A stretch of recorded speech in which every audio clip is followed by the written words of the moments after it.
it to you to answer the question as to whether Shabir actually recovered from the documentation I gave of the conundrum he fell into. I don't believe he even attempted to do so. First of all, where is the data? Where is the evidence that Shabir has given us from these early monotheists? Where were their writings? Do anyone remember what he gave us? Nothing. He's assuming that they were there, but why didn't they write anything?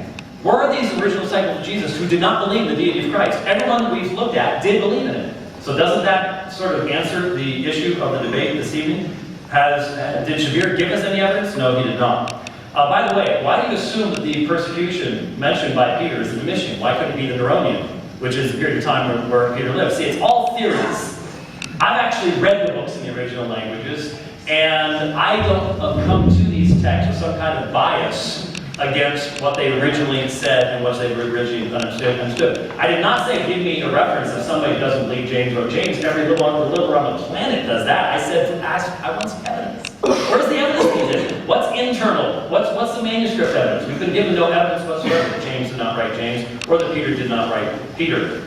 What is the evidence in the Quran? We're just told, well, there's doubt on the crucifixion in Mark. There is not a shred of doubt about the crucifixion in Mark. None. No one can allow the text to stand for itself. You have to cut the text up into pieces. Read it for yourself. A centurion who knows how people die, he killed enough of them. A centurion verified that Jesus was dead, for crying out loud. To say that there's a doubt about the crucifixion in Mark is to say there's a doubt in the Quran about the prophet of Muhammad. It is absolutely impossible to come to that conclusion. And so what do we have in the New Testament, my friend? We've been told that even Jesus taught against his deity. And these people, let me just ask you a question. How can it be that John 1:1 will say, in the beginning was the Word was with God, and the Word was as to his nature deity? How can Jesus say in John 8:24 that he is the I am, unless you believe he's the I am, you will die in your sin? How can in John 8:58 say, before Abraham was, I am, and the Jews pick up stones to stone him? How is it that he, in John 17:5, can say that he shared the glory of the Father in his presence before eternity was? How can he accept the worship of Thomas when Thomas said, my Lord and my God, both words addressed to him alone? How is it that James can call him the Lord of glory? How is it that Peter can identify him as our God and Savior, Jesus Christ? How can the book of Revelation say that every created thing in heaven and earth will worship Jesus Christ?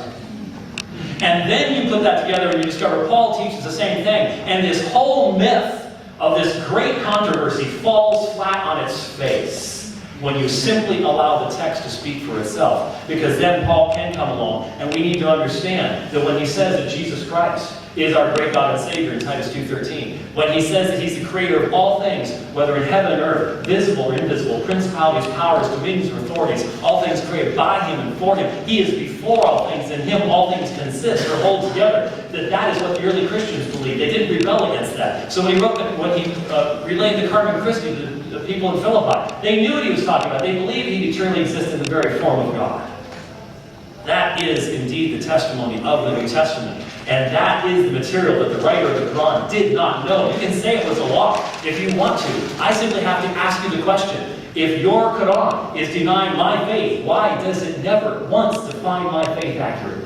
The one time it even tries, it says the Trinity is God the Father, Allah, Mary, and Jesus. Nobody believes that. And they've never believed that. That's Surah 5:116. Why is that? If Allah is the author, then even if the Trinity was wrong, didn't God know what it was in 632 AD? Then why is there no meaningful refutation of it? Why does Shabir Ali give stronger arguments against my belief than the Quran does? That's a question you've got to answer. You've got to think about this, my friends. Don't walk out of this room though. I hate when we talk about this being entertaining. I'm not here to entertain you. I'm not here to entertain anybody. I'm here to talk about truth.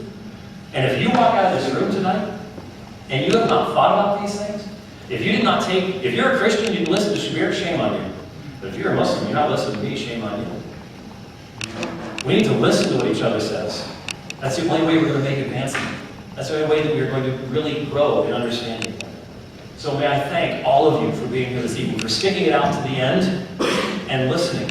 But once these tapes are available, once IPCI makes them available, once Alpha Ministries makes them available, go back, slow them down.